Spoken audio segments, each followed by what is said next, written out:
안녕하세요. 축구 전문 기자 한준입니다. 손흥민 선수가 결전의 땅 스페인 빌바오에 도착했습니다. 커리어 사상 첫 우승에 도전하는 2024-2025 시즌 유로파리그 결승전 맨체스터 유나이티드를 상대하는 토트넘 호스퍼는 주장 손흥민 선수의 능력을 극대화하는 전술을 준비하고 있는 것으로 보입니다. 지금까지 노출했던 약점을 보완하고 손흥민 선수를 미끼로만 써왔던 전술과는 다른 4-2-2-2 포메이션이 가동될 가능성이 있는데요. 이 전술이 왜 손흥민 몰아주기 전술이라고 할 수 있는지, 어떻게 작동되는 것인지 토트넘과 맨유의 결승전 직전 치른 프리미어리그 경기가 남긴 전술적 힌트와 더불어 분석해드리도록 하겠습니다. 먼저 토트넘이 지난 한국 시간 토요일 새벽에 치렀던 에스턴 빌라와 프리미어리그 37라운드 경기는 굉장한 로테이션, 주전 선수들을 쉬게 하면서 쿨루셉스키가 다친 것처럼 결승전을 앞두고 새로운 부상자가 나올 것을 우려해서 로테이션을 가동했지만 선수단 전체의 전술적인 운영은 지금까지 프리미어리그에서는 4-3-3으로 매우 공격적인 하이라인 축구를 하고 반드시 이겨야 하는 타이밍의 유로파리그 경기에서는 명확한 4-2-3-1 포메이션을 통해서 수비 조직을 안정화하고 라인을 내리고 그 어느 때보다 실리적인 운영을 해왔던 그런 모습들이 나왔었고, 이 빌라전은 바로 그런 유로파리그에서의 운영 형태를 그대로 보여줬고 더 세밀하게, 더 안정적으로 가져갔거든요.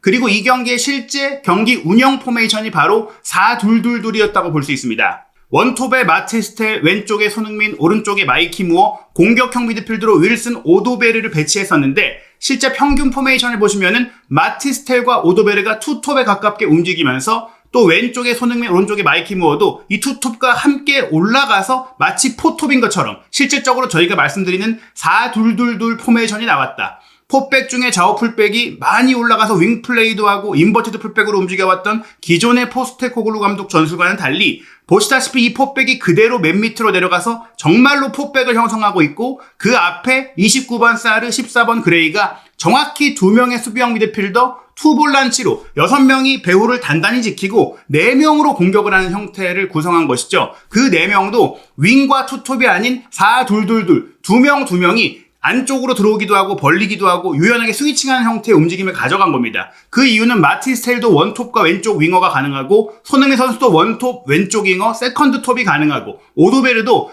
공격 지역의 모든 위치를 소화할 수 있고 마이키 무어도 그런 성향의 선수이다 보니까 기본적으로 손흥민, 텔 왼쪽, 오도베르, 무어가 오른쪽에 속하긴 했지만 특히 오도베르가 손흥민 선수 쪽으로 많이 와주면서 마이키 무어는 조금 수비적으로 가담하고 손흥민 선수 위치를 기반으로 거기서 공격 작업을 가져갔고, 그러다 보니까 이날 나왔던 3번의 슈팅 중에 2개가 손흥민 선수의 기점 패스, 손흥민 선수의 슈팅을 통해 나왔고, 대부분의 토트넘의 공격 기회는 손흥민 선수 쪽으로 롱킥을 때리거나 손흥민 선수를 중심으로 연계를 하는데, 기존의 인버티드 풀백일 때는 우도기가 공을 주고 자기가 받으면서 윙플레이, 공격 플레이를 했다라면 이 경기에서는 왼쪽 풀백으로 뛴 레길론이 수비에 거의 집중을 하면서 손흥민 선수가 거의 공격의 마지막 과정을 함께하는 형태로 운영이 됐었고, 이런 전술적인 운영 점검은 결국 실제 유로파리그 결승전에서도 선수 구성이 바뀌어도 이런 형태의 훈련을 토트넘이 하고 있고, 또 결승전에서 이렇게 경기할 가능성이 높다. 수비 리스크를 최소화하고 공격 자원들의 개인 능력을 극대화할 수 있는 전술이 구사되는 겁니다. 그렇다면 결승전에서는 어떤 구성으로 나올 수 있느냐?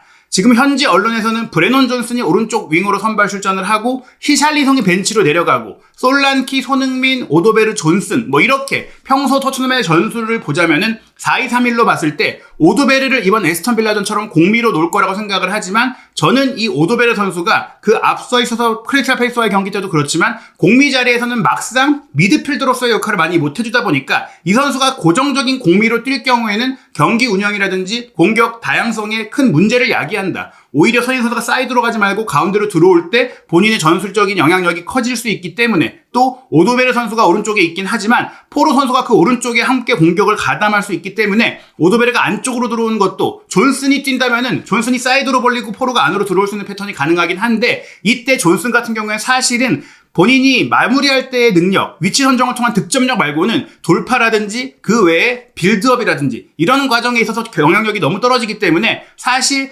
오도베르에 대해서 에스턴 빌라와의 경기를 마치고 나서 포스테코글루 감독이 어쩌면 사실 오도베르가 맨유와의 경기에 안 뛸 선수라서 이 경기를 많이 뛰게 했다라고 생각할 수 있지만 역으로 우리가 유로파리그 결승전에서는 오도베르에게 많이 의지해야 될 것 같다. 의존해야 될 것 같다. 이런 코멘트를 하면서 특히 오도베르가 좋은 경기력을 보인 것에 대해 그가 온더볼 상황에서 특히 온더볼에서의 돌파력이 좋은 것은 상대가 내려서는 상황 혹은 상대가 내려서지 않는다고 하더라도 토트넘이 이전처럼 많은 공격 숫자를 두지 않을 때 공격 상황에서 해결을 하기 위해서는 더더욱 본인의 개인의 힘으로 돌파가 가능한 선수가 필요하거든요. 그런 상황에 있어서 오히려 오도베르가 먼저 뛰고 존슨이 교체 자원으로 나올 가능성이 있다. 물론 존슨이 먼저 나오고 승부처에서 오도베르가 들어올 가능성도 아예 배제할 수는 없지만 히샬리송을 함께 쓰는 상황을 고려한다라면 저는 개인적으로 손흥민 선수가 마침표를 찍는 역할을 해주고 또 히샬리송이 앞에서 투톱에 가깝게 움직여준다면 손흥민, 존슨이 함께 뛸 경우 손흥민 선수에게 가해질 전술적인 부담이 너무 크거든요. 그래서 저는 오도베르, 손흥민이 함께 4-2-2-2에서 두 번째 2선의 2명으로 배치될 수 있다고 생각을 합니다. 히샬리송 선수가 최근 왼쪽 측면 공격수로 뛰면서 굉장히 좋은 활약을 펼쳤는데 이 히샬리송의 장점은 전방 압박도 굉장히 열심히 해주고 공중볼 경합이 되고 헤더 슈팅 능력이 있다라는 것. 특히 토트넘이 최근 세트피스라든지 크로스 공격을 공격에서의 플레이가 답답할 때 활용하는 경우들이 많은데 그럴 때 솔랑케 한 명이 아니라 히샬리송과 투톱을 가동해야만 높이를 통한 크로스를 통한 공격에서 득점이 가능하거든요. 그래서 히샬리송이 뛰어야 하는데 말씀드린 대로 히샬리송과 존슨이 함께 뛸 때는 마치 크리스탈 팰리스와의 경기에 토닝 선수가 교체 아웃되고 히샬리송, 솔랑케, 존슨이 모두 들어갔을 때 오히려 공격이 하나도 안 풀렸던 것, 그것을 포스테코글루 감독도 확인했을 것이고 그렇게 될 경우 말씀드린 공격 전개에 있어서 오히려 연결고리 역할의 선수가 부족해지기 때문에 저는 히샬리송, 존슨이 가급적이면 함께 뛸 상황이 나오지 않을 것이다 라고 생각을 하고요. 그래서 솔랑키가 맨 앞에서 압박하고 히샬리송이 함께 압박하면서 손흥민 선수의 전방 압박 부담을 덜어주면서 오도베르가 드리블링으로 수비를 몰아주면 손흥민 선수가 상대의 견제, 두세 명이 더블팀을 하는 그런 상태에 견제가 분산되면서 공간도 확보를 하고 사이드 플레이는 우도기가 인버티드 풀백이 아니라 본인이 세리에 A 시절에서도 보여줬던 정통 윙백으로서 사이드 플레이, 측면 공격을 하고 여기서 크로스를 올린다거나 사이드를 치고 들어가면서 폭을 만들어주는 역할을 해주고 손흥민 선수가 하프 스페이스에서 다양하게 움직이고 기점 패스, 스루 패스, 또 손흥민 전에서의 슈팅을 할 수 있는 그런 전술이 될 수 있다는 거예요. 미드필드 지역에서 특히 4-2-2-2에서 두 명의 미드필드를 포워드 성향인 손흥민, 오도베르가 차지할 경우 중원에서의 패스 활기가 부족할 수 있지만 페드로 포로가 사실 조금 올라오고 안쪽으로 들어와서 벤탄쿠르, 비스마가 조금 수비적으로 움직일 때 미드필드에서 공을 뿌려주는 역할을 해줄 수가 있고 로메로 역시 전진해서 롱킥을 때리면서 좋은 기점 패스를 뿌릴 수 있는 선수이기 때문에 결국 포로와 로메로가 오른쪽에서 패스를 공급하고 오도베르는 왼쪽에서 공격이 시작될 때 개인 돌파로 공격을 풀어가고 그리고 손흥민 선수가 로메로나 포로 그리고 벤탄쿠르 등이 찔러줄 패스를 받아서 배우를 치고 들어가거나 여기서 우도기, 히샬리송, 솔랑케와 연계하면서 기회를 만드는 그런 양쪽 사이드의 공격이 다양하게 펼쳐질 수 있는 게 바로 이 전술이고요. 또 하나 주목할 점이 수비 커버입니다. 포로가 공격을 가담할 때 그 뒷공간을 비수마나 벤탄쿠르가 커버할 수 있고 우도기가 공격을 가담할 때도 벤탄쿠르나 비수마가 서로 자리를 바꿔가면서 그 뒷공간을 커버할 수가 있습니다. 반더벤과 로메로 같은 경우는 기본적으로 배우 커버가 좋고 특히 반더벤 같은 경우에는 라인을 높이 갔다가도 엄청난 속도로 배우를 커버해줄 수 있는 선수이기 때문에 토트넘이 역습을 당할 때 좋은 역할을 할 수 있는데 여기에 토트넘의 미드필드 중에 베리발, 메디슨, 쿠루세스키가 부상으로 빠진 공격 창의성의 부족은 아쉽지만 그로 인해 어쩔 수 없이 벤탄쿠르, 비수마의 투볼란치가 가동되는 것은 오히려 전화위복이 된다. 지금 이 상황, 베리발, 쿠루세스키, 메디슨이 모두 부상으로 빠진 상황은 그래서 제가 토트넘 입장에서도 손흥민 선수 입장에서도 포스테코글루 감독이 전술을 준비하는 데 있어서 오히려 선택의 폭이 좁아지니까 전화위복이 된다. 손흥민 선수를 2선에서 더 자유롭게 다양하게 활약할 수 있도록 그쪽으로 몰아주기 전술을 하게 되고 수비적으로는 어쩔 수 없이 수비를 잘하는 선수들이 뛰게 된다는 거예요. 벤탄쿠르 같은 경우에는 기록으로 보더라도 프리미어리그 전체 미드필더를 통틀어서 1000회 이상 유의미한 가로채기를 기록한 선수들 중에서도 경기당 상대지역 가로채기 횟수가 5.3회에 달하는 최고 기록을 남겼어요. 여기서 가로채기는 상대의 패스를 차단한 것을 의미하는데 벤탄쿠르가 오른쪽 왼쪽을 가리지 않고 투볼란치로 뛸 때 풀백 뒷공간, 풀백과 센터백 사이 공간을 잘 차지해주고 커버해줬던 것이 토트넘의 안정성의 근원이자 토트넘이 벤탄쿠르가 없는 경기에서 유독 수비적인 허점을 많이 보였던 이유입니다. 즉 벤탄쿠르가 제대로 뛴 경기에서는 어마어마한 수비 능력을 보여줬다는 것인데 그때 원볼란치로 주에 쪘었거든요.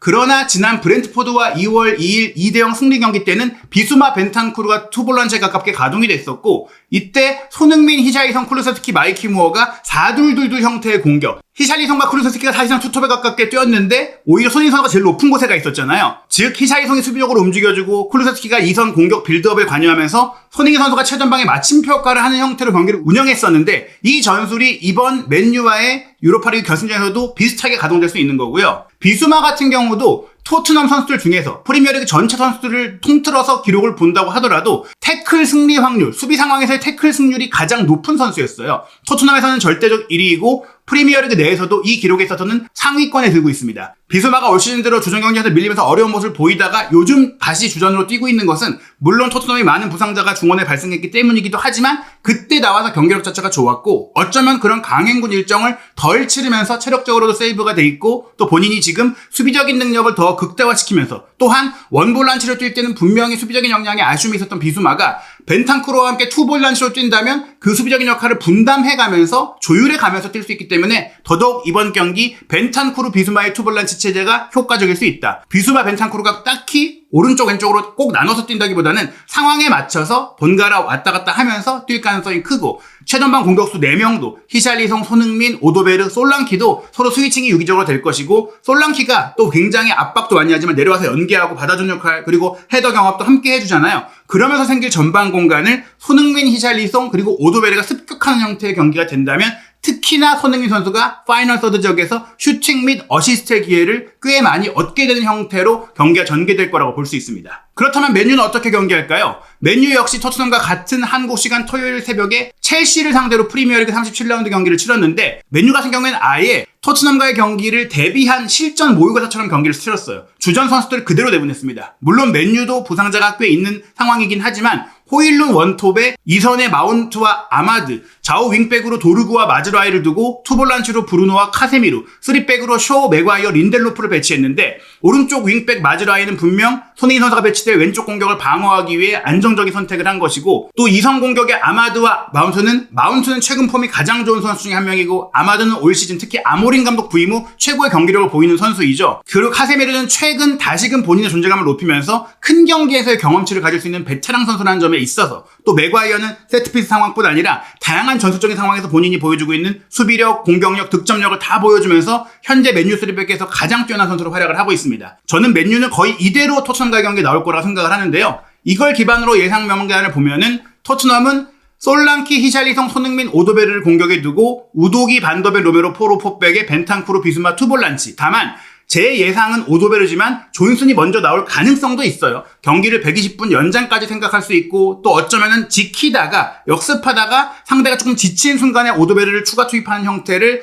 생각할 수도 있고 뭐 테를 추가 투입하는 그런 형태를 포스테코글루 감독이 생각할 수도 있을 것 같고요. 맨유 같은 경우에는 레니 요로 선수가 부상에서 회복한 컨디션을 보고 린델로프 대신 조금은 젊고 빠른 요로가 뛸 가능성도 있지만 경기 감각 문제와 경험을 생각한다면 린델로프가 나올 가능성도 배제할 수는 없다고 생각이 됩니다. 물론 코비 메이누라든지 우가르테 같은 선수들도 있지만 저는 이 경기는 카세미루의 경험을 믿을 것 같아요. 그래서 아마도 카세미루, 브루노의 투볼란치로 뛰고 도르구가 공격적으로 뛰고 마즈라이가 수비적으로 뛰는 그런 비대칭 형태의 3-4-2-1로 맨유가 경기를 할 거라고 생각을 합니다.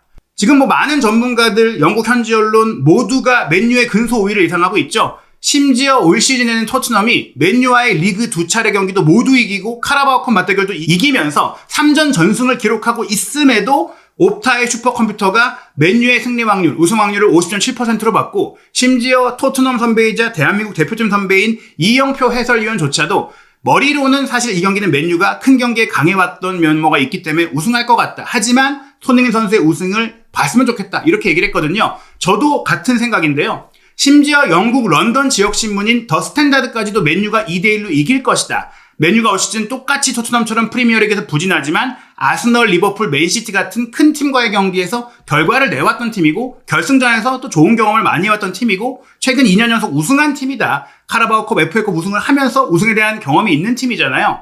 그러나 저는 그 무엇보다도 손흥민 선수의 우승을 위해 토트넘 동료 선수들도 또 모든 팬들도 또 손흥민 선수 본인도 너무나 강한 염원을 갖고 있기 때문에 그 염원이 기적 같은 결과로 이어지지 않을까. 토트넘이 분명히 전력상 여러모로 불리하지만 손흥민 선수가 주장으로서 우승컵을 들어 올리는 그 결실의 순간이 바로 5월 22일 새벽에 펼쳐지지 않을까 생각하고 기도하고 응원하면서 이 경기 지켜보겠습니다. 한준TV 구독, 좋아요, 알림 설정을 통해 손흥민 선수의 유로파리그 우승 도전의 모든 이야기 빠르게 확인하시기 바랍니다. 최근 한 제보 영상이 국내에 퍼지며 많은 사람들을 충격에 빠뜨리고 있습니다. 앞서 그 영상부터 보시겠습니다. 이곳은 어느 한 집의 내부입니다. 갈라진 벽, 무너진 천장, 씻는 것조차 힘들어 보이는 화장실. 여기는 누가 봐도 사람이 살 수 없는 환경, 그야말로 참혹한 환경으로 보여지는데요. 그런데 너무 충격적인 건 이곳에 살고 있는 주인공이 바로 한국을 위해 총을 들고 싸웠던 6.25 참전용사라는 사실이었습니다. 그런데 이분만이 아니었는데요. 위태롭게 나무와 청테이프로 고정된 문, 군데군데 구멍이 뚫린 벽과 천장, 시멘트 벽 옆에 생활공간. 이곳 또한 참전용사가 정전 이후 긴 세월을 고단한 가난과 함께 견뎌내고 있었습니다. 어느새 90대 고령의 나이가 되었지만 수십 년 동안 생활이 나아지지 않았던 것이죠. 그런데 이 모든 사실들이 얼마 전 인프레시라는 한국 기업으로부터 세상 밖으로 알려지기 시작했습니다. 인프레시, 육군 장교 출신 대표가 이끄는 이 소기업은 그동안 조명받지 못했던 참전용사분들을 찾아가 그들의 삶과 현실을 직접 다큐멘터리로 제작해 우리 세대에게 진실을 전하고 있습니다. 피부암을 앓고 있으면서도 씻을 곳이 없어 고통받았던 참전용사, 낡고 고장난 전자제품과 위험한 주거 환경 속에서 일상조차 힘들었던 참전용사, 하루 한 끼조차 버거운 삶을 사는 참전용사. 그들의 현실은 너무도 참혹했고 인프레시는 이를 세상에 알리며 곧장 주거 환경 개선, 전자제품 및 전기세 지원, 식사 지원 등 실질적인 도움을 시작했는데요. 그리고 그 지원이 국경을 넘어 에티오피아, 필리핀, 콜롬비아, 태국 등 6.25 전쟁 당시 한국을 도와준 나라의 참전용사들에게도 이어지고 있습니다. 인프레시 대표는 말합니다. 지금의 대한민국이 있기까지 목숨 걸고 전장에 나섰던 영웅들이 있었습니다. 이 지원은 우리가 평생 갚아야 할 빚입니다. 그리고 그 빚을 향한 감사의 인사도 이어지고 있습니다.